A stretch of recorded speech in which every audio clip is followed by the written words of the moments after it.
I was almost perfect and ready to go once I hear you guys. So that bar comes up because we're using a custom overlay that's different this time. You'll notice there's no question mark floating in the middle of the map. Shout out to the guys at GameHeart. They sent us an updated version with what is supposed to be less broken, I guess, interface files. So big thank you to Ryan for putting that together for us. I didn't even ask you. We just got to. So here you go. Take it. So, without further ado, the barcode spawning here in the bottom right corner of the map is going to be Flipside Tactics, red Protoss player Puck. In the top right, as the blue Terran, it's Xenocider.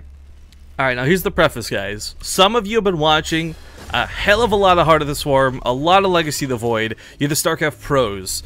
But the audience, we're going to assume today, hasn't really gotten to play a lot of Legacy of the Void firsthand. We've so far been the only ones to really cast much from it, so do forgive us in advance, as we're going to be repeating information. We're going to be bringing up same points over and over again, because we really want to make sure everyone knows what's going on in this current build of the game here on April 4th of 2015. It's still the early beta, there's a lot of broken things, there's things that are going to be changed, and just roll with it, I guess. Yeah, I guess so. Of course, everything is sped up a little bit in the beginning of the game, so everything actually looks pretty normal for both players. You got a CC first versus Protoss, and a Cybernetics score, then Nexus from the Protoss. You're saying normal. I would actually disagree. Pretty much every Protoss I've seen on stream, or sorry, pardon me, every Terran I've seen on stream, and every Terran that we've been playing like with or as, gets that factory out as quick as possible. The second reaction actually stands out like a bit of a sore thumb. Definitely standard for Heart of the Swarm, but I wouldn't say so much for Legacy of the Void. Which is exactly what I was saying, though. Like it looks standard for everyone who's been watching Heart of the Swarm, right? Standard as we know it. The StarCraft 2, Heart of the Swarm for the last 2 years. But yeah, you're right. In terms of Legacy of the Void, they aren't actually using anything that's new that we've seen playing on ladder. For instance, Cyclones versus Stargate openers. And I was going to bring up that Xenocider might actually not know that. Again, we just don't know what this guy's been doing. If he's been practicing for the Heart of the Swarm tournament that we don't really know about, or I guess qualifiers maybe. I was going to say, I think everybody knows what the WCS qualifiers at this point. Or if he actually has been playing Legacy of the Void by himself, I wouldn't know why you do that, because everyone's hopping on that streaming chain for this one. Well, I really like the opening out of Puck with this Stargate. To explain real quick, guys, a lot of changes were made to units that come out of the Stargate, and the effectiveness of them too. So the Phoenix, for example, is a unit that remains unchanged here in Legacy of the Void, but its effectiveness is more important than ever. It's good at CCing the Cyclones, it can still harass to the best of it, but I really want to see an Oracle out of Puck. If you haven't seen a lot of the videos of the plays yet, guys, the Oracle has a brand new ability, there we go, called Stasis Trap. This replaces its old Envision, which was combined with Revelation. So now when an Oracle tags a unit to detect them, it will actually detect them as well. You can discover burrowed units, you can see units that are cloaked. But the Stasis Trap's a really unique feature. However, it still retains that damage. And we never went back to look at this, but we've also got the suspicion that the Oracle starts perhaps with more energy in Legacy of the Void, just because every time we see them, they last forever.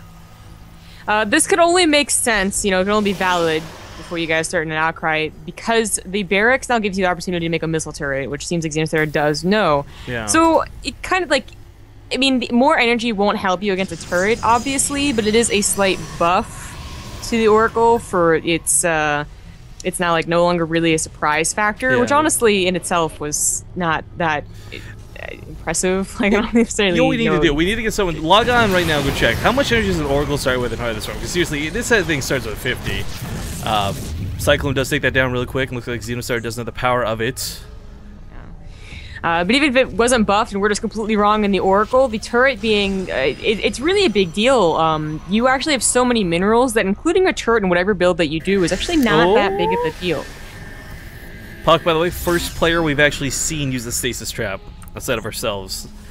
This is pretty cool because this thing here, it's by default on autocast, and we can't tell if Puck has disabled that or not. But it's cloaked, it's stealth, it's got a little bit of health, and it lasts forever. There's no timed health bar on this. So if he triggers this manually, or if a unit walks into the field, boom, everything around is crowd controlled. It can't take damage, but it also can't deal damage. How did that even happen? Just completely walked by it. It's on autocast, I'm guessing. He perhaps would have manually detonated half the Cyclone force here, but there we go. Nice catch. Now you can move in and pick off that one Cyclone a lot easier. You can move with the Graviton Beam. He doesn't have to worry about these Marines. Both players can see the duration remaining on it, and this is an excellent hold out of Puck, because when this ends, the Photon Overcharge should still be going. just at the end of it, and maybe a force field or two to catch the Cyclone, but the Marines certainly have to be dealt with as well. Oh, look at those force fields. Look at those force fields, and the body block too picks up with the Graviton Beam. Quickly dispenses with the biggest threat on the field.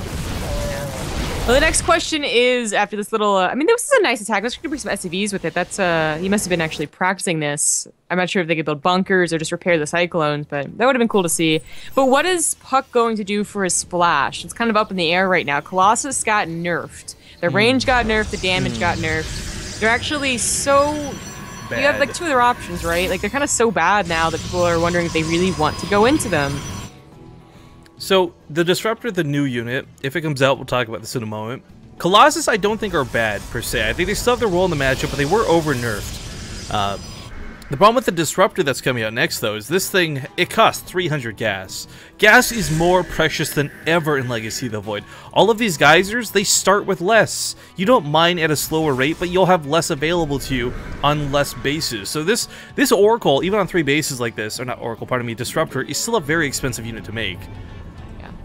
The mineral cost isn't actually that great, but it is, of course, all about that gas in Legacy of the Void, and, of course, for Protoss specifically. So I'm wondering if we're going to see maybe some, you know, like instead of Charge, High Templar, which are balanced out because one takes a lot of minerals, one takes a lot of gas, you have Charge Lots, Disruptor.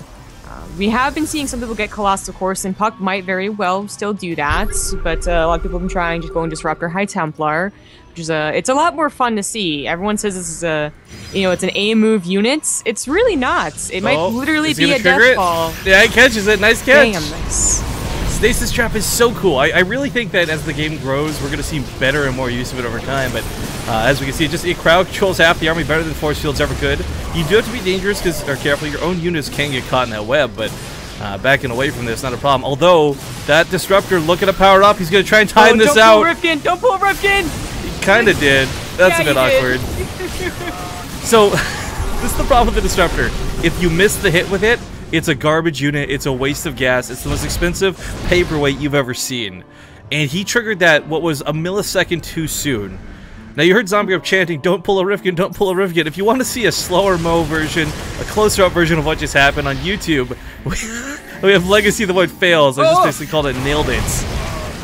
That's a good hit on that one. He hasn't got a warpism though. Doesn't need to. Baited.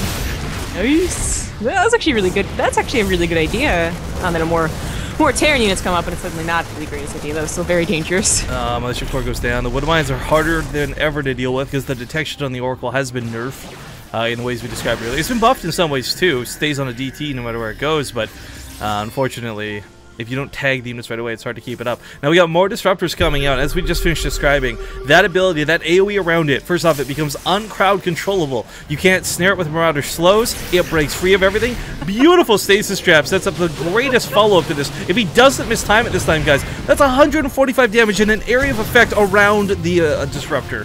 This could catch all of these units very easily. I wonder if Xenocider knows that it's you can't bait it pretty much, because, you know, it looked like he intentionally put a Marauder out there. Is that going to be timed out well? Nice. He got it, nailed it. More Widow Mines coming that front line. Second Disruptor ready to go. He could take out those Widow Mines with it, and that looks to be the plan. No, it takes out only 2 of them, though. Oh, an expensive loss. Yeah, no Mothership Core, so no Potent Overcharge. These Disruptors have to get those good hits. So far been good, but never mind. Wonderful. Yeah, I'll give it this much. Like, this is so, it's like 900 gas. It is. It's far too expensive to lose the way he's been doing it, but I mean, look at the resources lost. They're not exactly trading out inefficiently. This is funny out of Xenocider, though. This looks a bit cheesy, it looks a little bit cheeky, but folks, this is becoming a very common strategy for Terran players to push with these missile turrets now.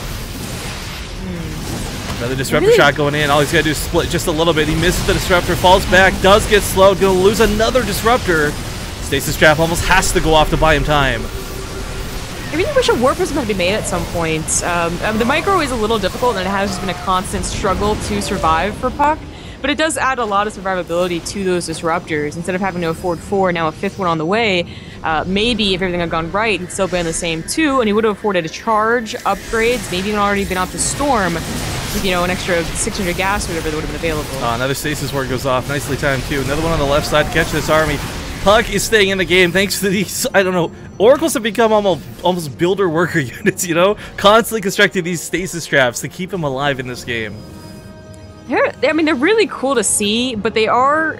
I mean, they do look a little abusive. I actually don't know if I love it or hate it. I mean, I love how he's using it, but I mean, if you saw a second ago, you can target it while it's constructing too. It's vulnerable. Yeah. It's detectable. It's something that can easily be dealt with if you've got detection. Look at that one. I got sniped off before it even got to be built. It's targetable when it's building, but once it's done, it can't be targeted, right? Well, you can scan it to target it, yes, but not. It's like an observer. Okay. All right. Yeah. Okay. So I mean, that's also what missile turrets are for then. Yeah, I guess that's really good too. Detection. Well, laying siege out here, Puck not getting too caught up by this. He did manage to sneak some units out to the side and get a 4th base on the way, but double drops coming, and this sneak attack, not going to be used offensively, has to be used defensively. Yeah, well, there's no blink, I believe, so these medevacs should be able to get away, and they will. It's like the Phoenixes are still alive, I thought. Yeah, but I think maybe they went down defending the natural. Yeah, there's one of them alive. It's going to be that much out. Pope's going to die here in third, not careful. Overcharge goes off. Warping induced directly in front of the Terror, and a bold move, because you guys don't know, units warping in Heart of the Swarm, or sorry, Legacy of the Void, take 200% damage. Basically, they die real fast. Yeah. Widowmine's still very effective against charge lots. You guys may also be noticing those little laser pointers. Great way to detect which way those Widowmines are going, but ooh, the Disruptors get some decent shots. Nothing amazing. New Stasis Trap on the way. He's got to pull back these Disruptors. Oh, I don't think they were hotkeyed or he was panicking. Either way, that's 600 more gas in the drain. And what was a kind of close game early has become somewhat one-sided here in the favor of Xenocider. 4 bases, very happily mining off all of them. Puck's barely established a nexus over here, and he's taking pretty bad trades. And Xenocider has gone up to about 40 supply ahead. He has those upgrades that have his opponent as well, although Puck did throw down 2 forges. Now only back on 2 bases, technically reported. GG. Good game.